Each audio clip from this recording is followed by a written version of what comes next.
नमस्कार प्यारे बच्चों, समाजशास्त्र के इस वीडियो लेक्चर में आप सभी का स्वागत है।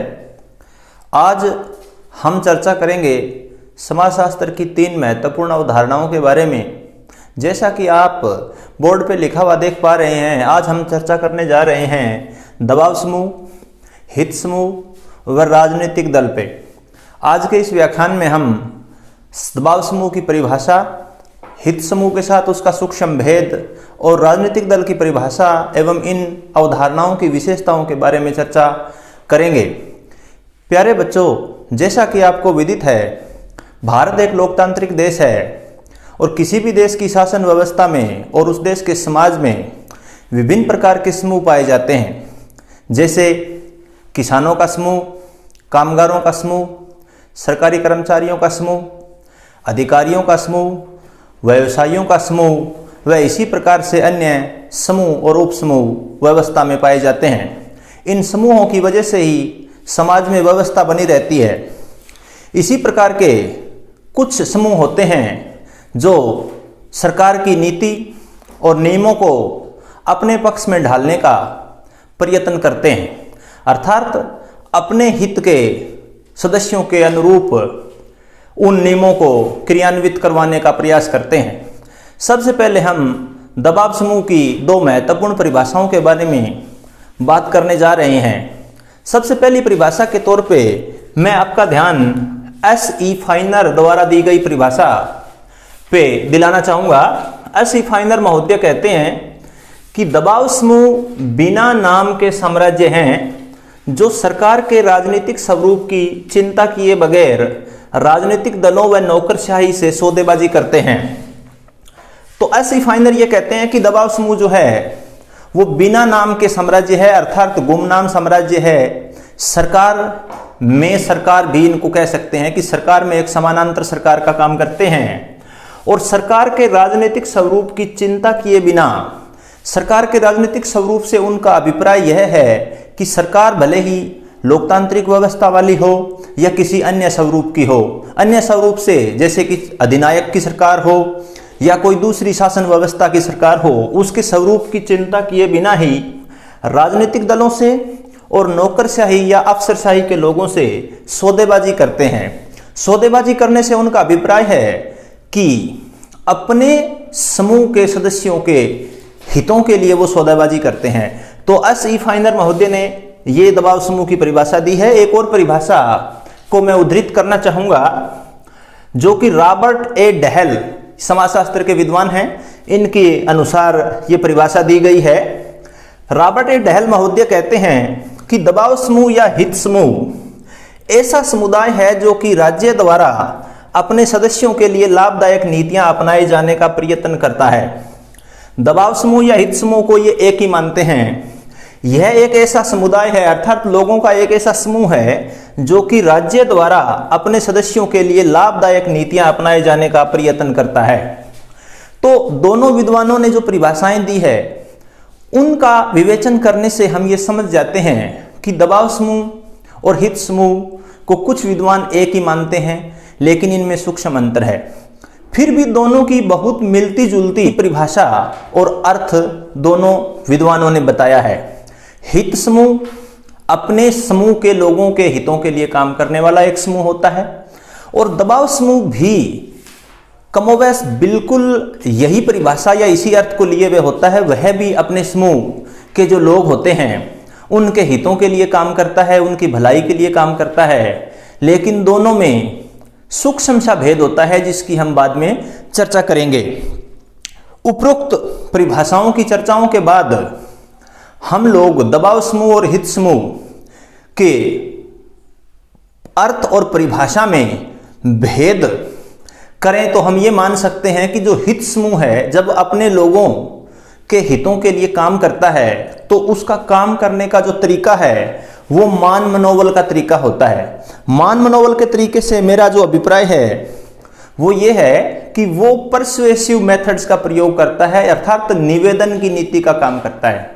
जबकि दबाव समूह जब अपने सदस्यों के हितों के लिए जब काम करने का प्रयास करता है तो वह नम्र निवेदन का तरीका अपना सकता है, लेकिन यदि इस तरीके से बात ना बने तो वह दबाव का रास्ता भी अपना सकता है। उसके पास कार्य करने के कई प्रकार के तरीके हो सकते हैं।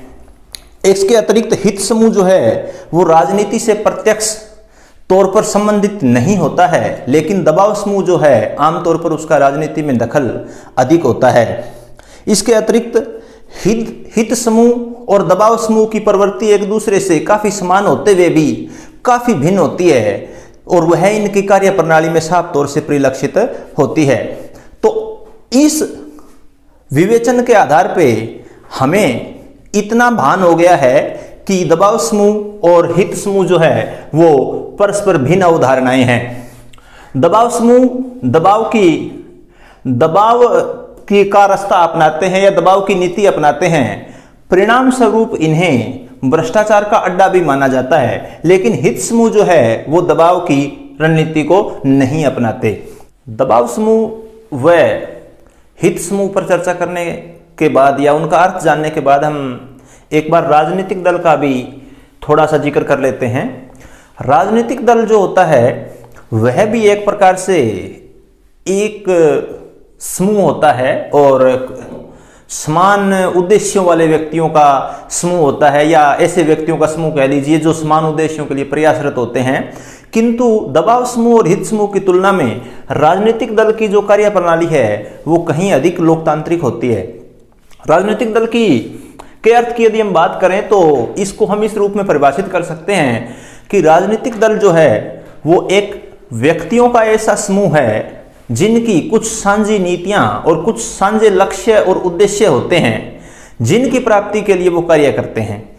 राजनीतिक दलों का जो मुख्य कार्य है वह चुनाव लड़ना है। अर्थात दबाव समूह और हित समूह में यह आवश्यक नहीं है कि ये दोनों चुनाव लड़ेंगे। हाँ, यद्यपि दबाव समूह चुनाव को प्रभावित कर सकते हैं, लेकिन राजनीतिक दल जो है वो प्रत्यक्ष रूप से चुनाव में हिस्सा लेता है। चुनाव लड़ना व सरकार बनाना राजनीतिक दल का प्रमुख कार्य है। दोनों हित समूह और दबाव समूह से राजनीतिक दल किस प्रकार से भिन्न है प्यारे बच्चों, कि राजनीतिक दल की जो कार्य प्रणाली है वो इन दोनों से कहीं अधिक लोकतांत्रिक है। चुनाव लड़कर सत्ता में आके और अपनी नीतियों को लागू करने का काम करते हैं, जबकि दबाव समूह और हित समूह जो है वो सरकार को बाहर से प्रभावित करते हैं। दबाव समूह, हित समूह व राजनीतिक दल पर प्रारंभिक चर्चा के बाद हम इनकी विशेषताओं पर थोड़ी सी चर्चा और करना चाहेंगे ताकि हमें इन अवधारणाओं को समझने में कठिनाई ना हो। तो सबसे पहले हम दबाव समूह की विशेषताओं की बात करते हैं। तो दबाव समूह की यदि हम विशेषताओं की बात करें तो सबसे पहली जो विशेषता है वो है समान हित। समान हित का अभिप्राय है कि दबाव समूह में जो लोग शामिल होते हैं, जिन लोगों से ये मिलकर समूह बनता है, उन सभी के हित है वो समान होते हैं। उनके जो हित है वो बिल्कुल साझे होते हैं और अपने समान हित वाले जो लोग हैं वो मिलकर अपने सहयोग से अपने हितों की रक्षा के लिए दबाव समूहों का निर्माण करते हैं। तो समान हित जो है वो एक महत्वपूर्ण विशेषता है दबाव समूह की। इसके बाद हम दूसरी जो इसकी महत्वपूर्ण विशेषता है जिसको कि मैं अंडरलाइन कर रहा हूँ वो है सर्वव्यापक रूप। दबाव समूहों का रूप जो है वो सर्वव्यापक है। सर्वव्यापक से मेरा अभिप्राय है कि लगभग दुनिया के प्रत्येक देश की राजनीतिक व्यवस्था में दबाव समूहों की भूमिका होती है। दबाव समूहों का जो स्वरूप है वो सर्वव्यापक है।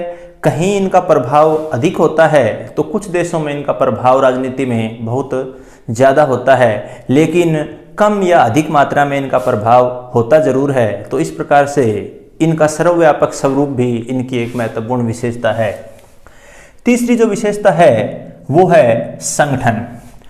दबाव समूह एक संगठन के रूप में काम करते हैं। जैसे कि आपने देखा होगा कि कर्मचारियों के संगठन यूनियनों के माध्यम से, मजदूरों के संगठन अपनी श्रमिक यूनियनों के माध्यम से, या उद्योगपतियों के संगठन विभिन्न औद्योगिक संगठनों के माध्यम से अपने मांगों को सरकार के सामने रखते हैं और अपनी नीतियों को क्रियान्वित करने के लिए सरकार पर दबाव बनाते हैं। बिना संगठन के दबाव समूहों का अस्तित्व नहीं होता। इस प्रकार से संगठन के द्वारा ही वे अपने लक्ष्यों की पूर्ति हेतु कार्य करते हैं। तो संगठन भी दबाव समूह की एक आवश्यक विशेषता है।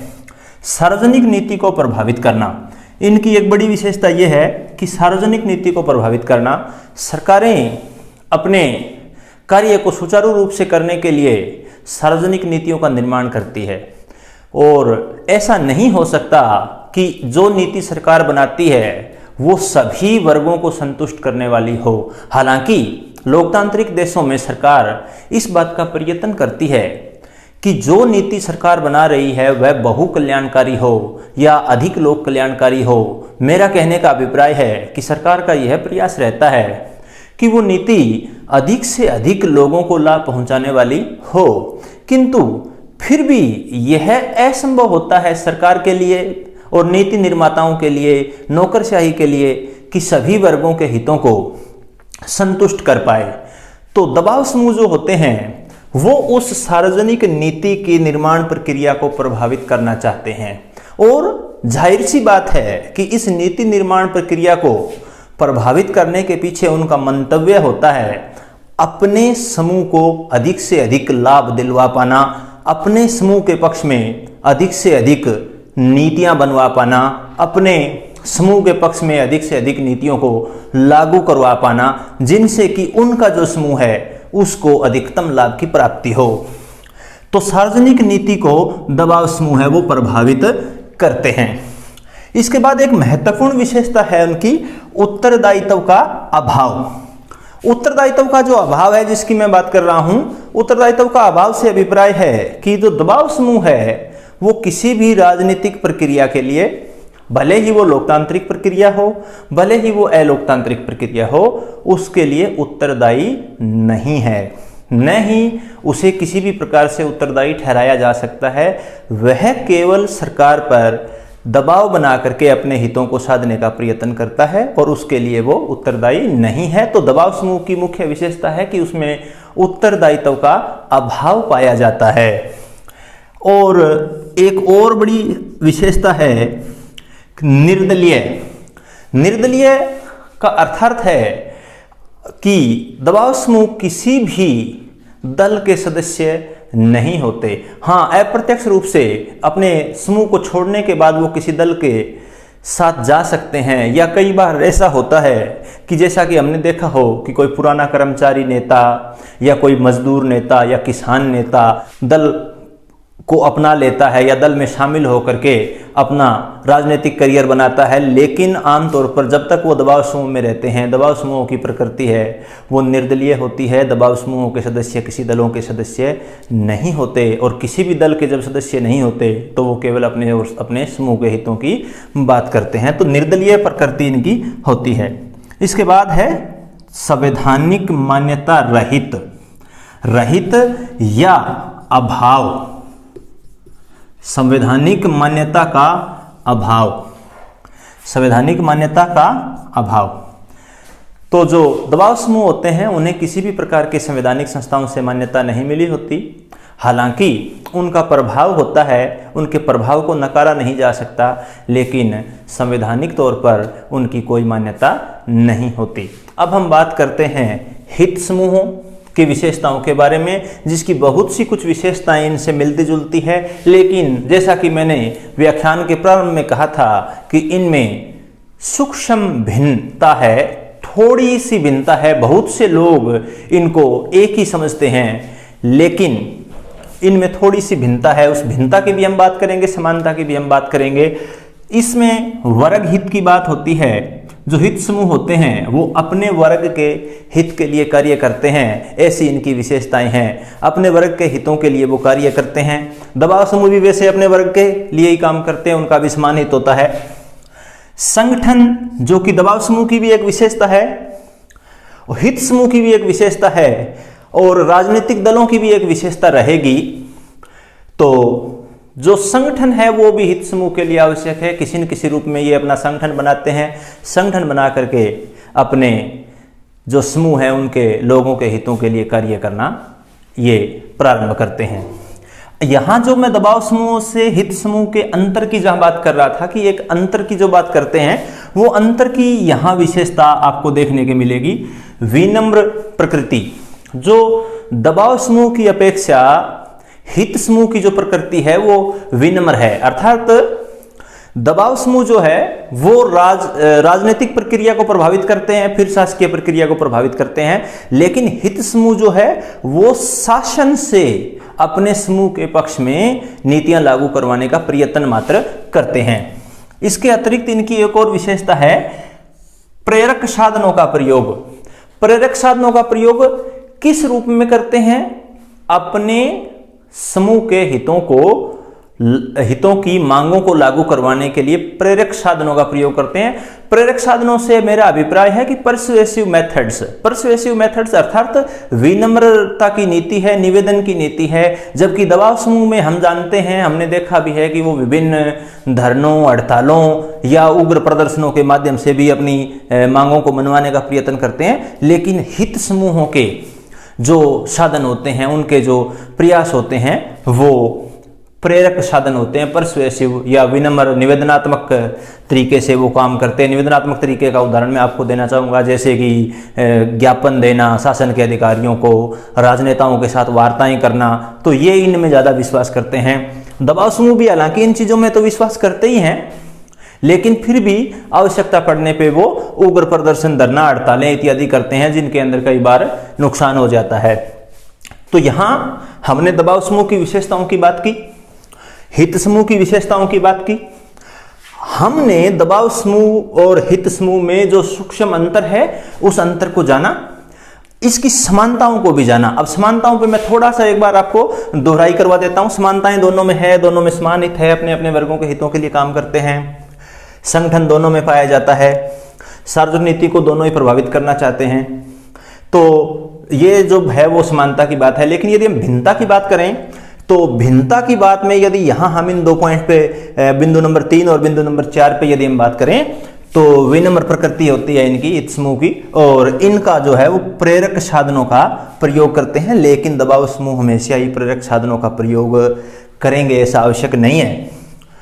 इसके बाद यदि हम बात करें तो वो है राजनीतिक दल। राजनीतिक दल की क्या विशेषता हो सकती है, राजनीतिक दल के क्या कार्य हो सकते हैं?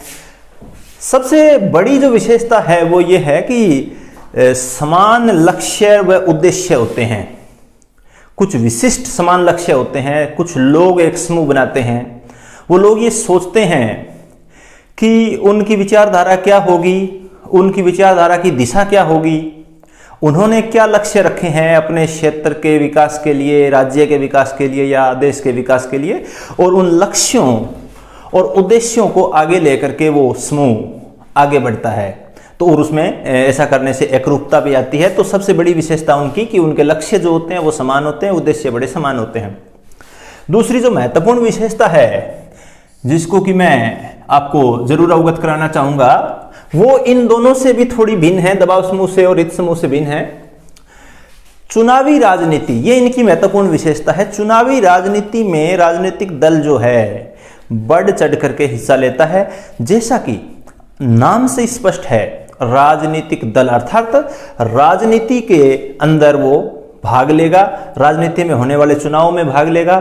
चुनाव 2 प्रकार के हो सकते हैं, एक दल में आंतरिक चुनाव, दूसरे देश की शासन व्यवस्था के लिए होने वाले चुनाव। तो चुनावी राजनीति में भाग लेता है। यहां हम राजनीतिक दल को दबाव समूह और हित समूह से भिन्न करेंगे, उनमें अंतर करेंगे कि हमने देखा दबाव समूह की विशेषता करते समय भी और हित समूह की विशेषता करते समय भी कि ये दोनों ही जो समूह है वो चुनावी राजनीति में हिस्सा नहीं लेते।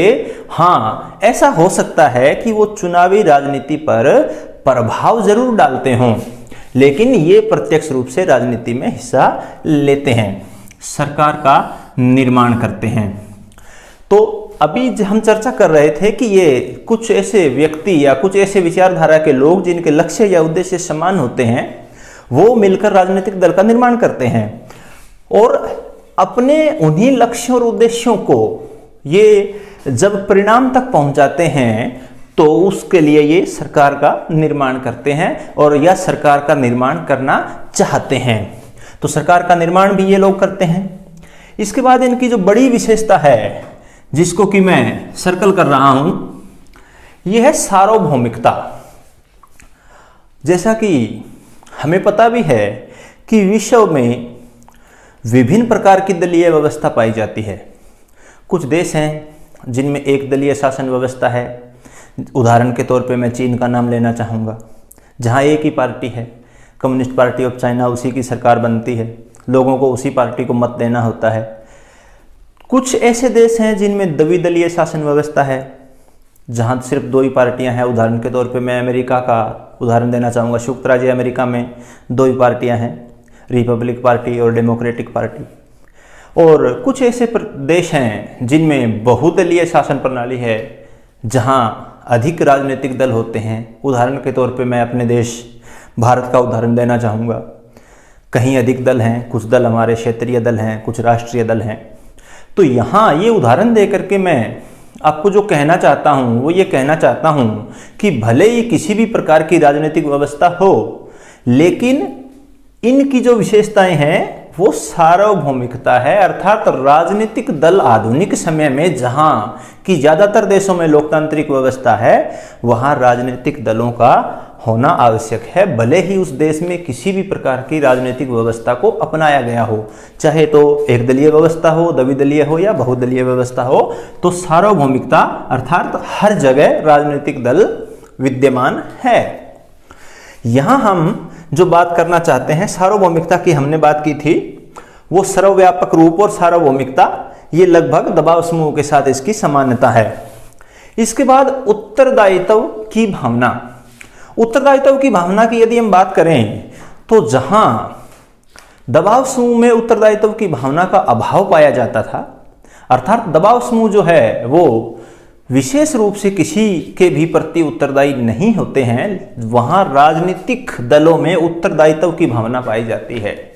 उत्तरदायित्व की भावना का अर्थ है कि राजनीतिक दल जो है वो जनता के प्रति किसी न किसी रूप में उत्तरदायी होते हैं, क्योंकि यदि वो जनता के हित के लिए कार्य नहीं करते तो जनता उन्हें अगले चुनाव में बदल सकती है। इस प्रकार से उनमें प्रारंभ से ही एक उत्तरदायित्व की भावना का विकास होता रहता है और यह उनकी विशेषताओं में शुमार है। इसके बाद जहां हम बात कर रहे थे दबाव समूह में कि उनको संवैधानिक मान्यता का अभाव होता है या वो संवैधानिक मान्यता से रहित होते हैं, तो राजनीतिक दल जो होते हैं उनकी संवैधानिक मान्यता होती है। और संवैधानिक मान्यता से मेरा तात्पर्य यह है कि एक कोई निकाय बनाया हुआ होता है जिसको विनियामक निकाय कह सकते हैं, या एक विभाग बनाया होता है जो उनके मामलों को देखता है। जिस प्रकार से भारत में राजनीतिक दलों को मान्यता देने का जो कार्य है वो चुनाव आयोग के द्वारा किया गया है। तो यहाँ दबाव समूह की संवैधानिक मान्यता नहीं होती और राजनीतिक दलों की संवैधानिक मान्यता होती है। ये भिन्नता है। इनमें उत्तरदायित्व की भावना का अभाव होता है और राजनीतिक दलों में उत्तरदायित्व की भावना होती है। सार्वभौमिकता को दोनों की समानता के रूप में ले सकते हैं। समान हित या वर्ग हित की जब बात करते हैं तो ये जो है हित समूह और दबाव समूह, यहाँ पे इनका थोड़ा सा संकुचन आ जाता है कि वर्ग विशेष के बारे में सोचते हैं। लेकिन राजनीतिक दल की यदि हम बात करें, इसकी भिन्नता पे जाएं, तो राजनीतिक दल जो है वो समान उद्देश्य और लक्ष्य वाले लोगों का समूह है जो किसी एक वर्ग के बारे में न सोच करके समाज के विभिन्न वर्गों के बारे में सोचता है। इन दोनों से यानी कि हित समूह और दबाव समूह से यदि हम इनकी भिन्नता पे फिर बात करें तो ये जो समूह हैं वो प्रत्यक्ष तौर पे चुनावी राजनीति में हिस्सा नहीं लेते और राजनीतिक दल जो है वो प्रत्यक्ष राजनीति में हिस्सा लेते हैं। सरकार का निर्माण नहीं करते, सरकार का निर्माण करने का काम इन्हीं का है। तो यहाँ हमने इन तीनों की विशेषताओं के आधार पे इनमें समानता और असमानताएं देखी। राजनीतिक दल, दबाव समूह व हित समूह पर चर्चा करने के बाद राजनीतिक दलों के बारे में काफ़ी कुछ जानने के बाद दबाव समूह के कार्य, भूमिका एवं उनके महत्व पर चर्चा करना बड़ा ही आवश्यक है। और ये इसलिए आवश्यक है क्योंकि दबाव समूह राजनीतिक दलों की तुलना में एक नवीन अवधारणा है छात्रों के लिए। राजनीतिक दलों के बारे में तो वे प्राय अपने दैनिक जीवन में भी सुनते रहते हैं। प्रिय बच्चों, विगत कुछ वर्षों के दौरान लोकतांत्रिक व्यवस्था वाले देशों में और अलोकतांत्रिक व्यवस्था वाले देशों में भी दबाव समूहों का महत्व शासन प्रक्रिया में बढ़ा है। बहुत समय पहले दबाव समूहों को एक व्यर्थ की वस्तु माना जाता था। ऐसा माना जाता था कि ये कार्यहीन, भूमिकाहीन और महत्वहीन अवधारणा है, लेकिन हाल के वर्षों में दबाव समूह की उपयोगिता और महत्व बढ़ा है। हम इसके कुछ कार्यों की चर्चा करना चाहेंगे। जो सबसे बड़ा कार्य दबाव समूहों के माध्यम से किया जाता है वो ये है कि जनमत का निर्माण, जैसे कि मैंने जनमत को अंडरलाइन किया है। जनमत निर्माण का अर्थ है कि जनता के मत का निर्माण करते हैं, यानी कि जैसा कि हम चर्चा कर चुके हैं कि दबाव समूह किसी समूह का प्रतिनिधित्व तो करते ही हैं, अर्थात किसी समूह विशेष के हितों के लिए सरकार की नीतियां लागू करने के लिए दबाव बनाते हैं, उसके लिए उचित अनुचित साधनों का सहारा लेते हैं। इस प्रकार के अनेक समूह पाए जाते हैं जिन पे हम चर्चा कर चुके हैं। तो भिन्न प्रकार के जो समूह है और भिन्न प्रकार के समूहों का प्रतिनिधित्व करने वाले दबाव समूह जब सरकार को के सामने उनकी मांगों को रखते हैं तो इस प्रकार से कहीं न कहीं वो एक जनता के बड़े हिस्से की मांग बन जाती है और इस प्रकार से एक जनमत का निर्माण होता है। तो दबाव समूहों का सबसे महत्वपूर्ण जो कार्य है वो जनमत का निर्माण करना है। दूसरा जो कार्य है वो है चुनाव में सक्रिय योगदान। चुनाव में सक्रिय योगदान, दबाव समूह चुनाव में भाग भले ही नहीं लेते, लेकिन चुनाव में उनका योगदान बड़ा सक्रिय होता है।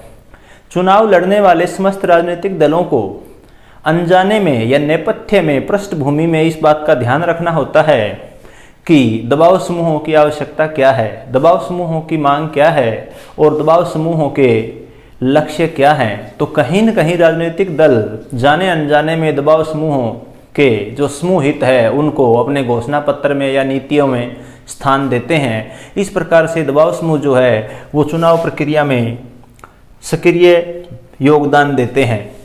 आमतौर पर दबाव समूह ऐसा भी करते हैं कि विभिन्न राजनीतिक दलों के साथ सामंजस्य बैठाने का कार्य करते हैं, जैसे कि औद्योगिक घरानों के द्वारा राजनीतिक दलों को चंदा दिया जाना या किसी यूनियन का दल विशेष का समर्थन करना। कुछ इस तरह की चीज़ें हैं जो चुनावों में दबाव समूहों की सक्रियता को बढ़ाती है। इसके बाद सरकार की निरंकुशता पर नियंत्रण करते हैं। तो सरकार की निरंकुशता पर नियंत्रण करते हैं। दबाव समूह के अभाव में सरकार निरंकुश हो जाती है, सरकार जनता के हितों का ख्याल छोड़ देती है। लेकिन जब दबाव समूह होते हैं तो सरकार को ऐसा लगता है कि यदि उन्हें अनदेखा किया गया तो सरकार को भी गंभीर परिणाम भुगतने पड़ेंगे। इस प्रकार से वह निरंकुश होने से बच जाती है और उस पर निरंकुशता का ठप्पा नहीं लग पाता। इस प्रकार से दबाव समूह जो है वो किसी भी शासन को निरंकुश होने से रोकते हैं। एक और महत्वपूर्ण कार्य है वो है व्यवसायों का प्रतिनिधित्व।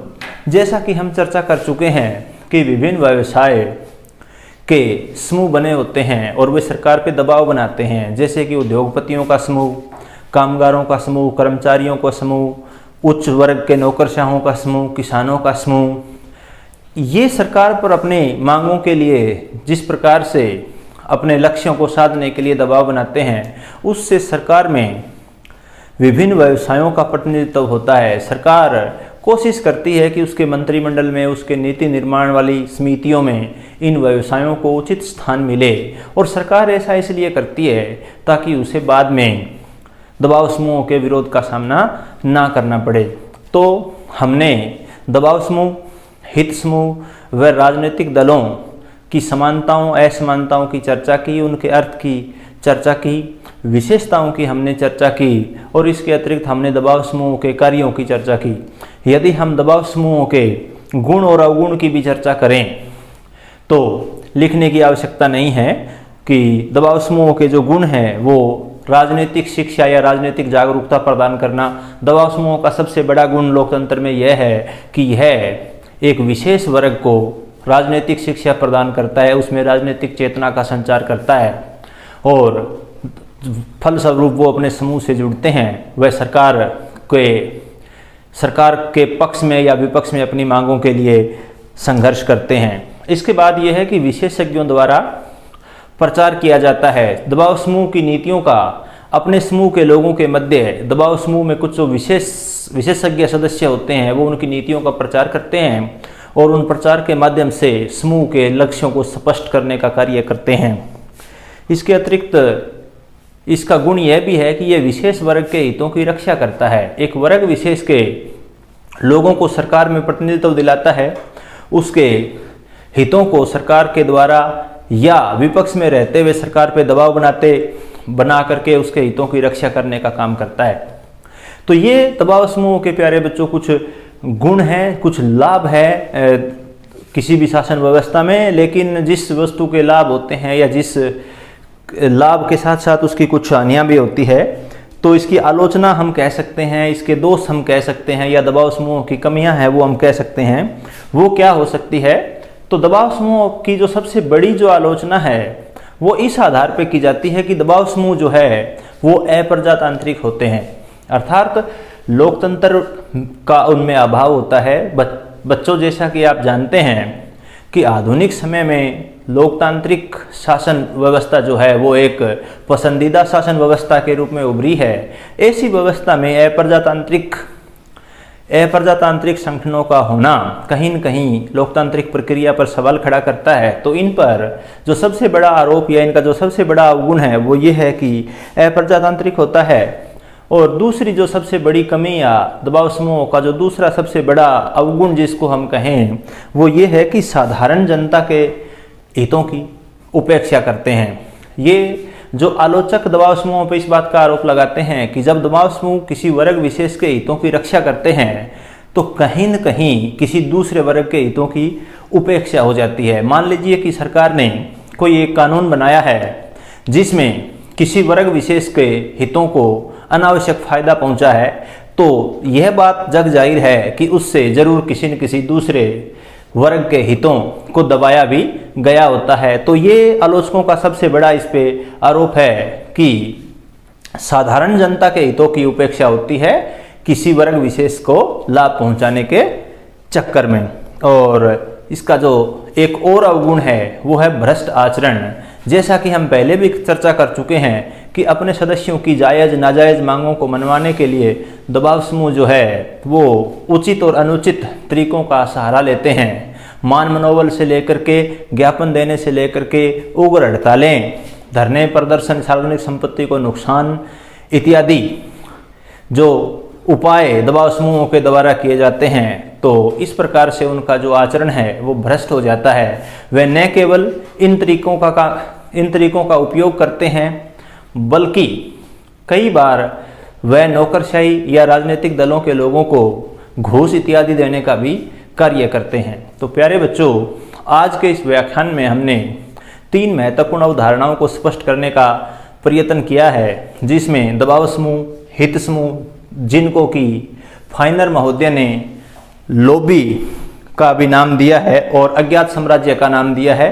उम्मीद करते हैं आज का वीडियो लेक्चर आपको समझ आया होगा। धन्यवाद।